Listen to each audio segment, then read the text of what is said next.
اور ان سے اس گاؤں کا حال تو پوچھو جو لب دریا واقع تھا، جب وہ لوگ ہفتے کے دن کے بارے میں حد سے تجاوز کرنے لگے، جبکہ ان کے تعطیل کے دن یعنی سنیچر کو مچھلیاں ان کے سامنے پانی کے اوپر آتی، اور جب ہفتے کا دن نہ ہوتا تو نہ آتی۔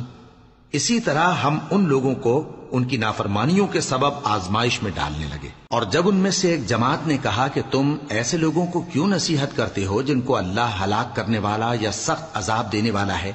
تو انہوں نے کہا اس لیے کہ تمہارے پروردگار کے سامنے معذرت کر سکیں، اور عجب نہیں کہ وہ پرہیزگاری اختیار کریں۔ پھر جب انہوں نے ان باتوں کو فراموش کر دیا جن کی ان کو نصیحت کی گئی تھی، تو جو لوگ برائی سے منع کرتے تھے ان کو ہم نے نجات دی، اور جو ظلم کرتے تھے ان کو برے عذاب میں پکڑ لیا کہ نافرمانی کیے جاتے تھے۔ غرض جن اعمال بد سے ان کو منع کیا گیا تھا، جب وہ ان پر اصرار اور سرکشی کرنے لگے تو ہم نے ان کو حکم دیا کہ ذلیل بندر ہو جاؤ۔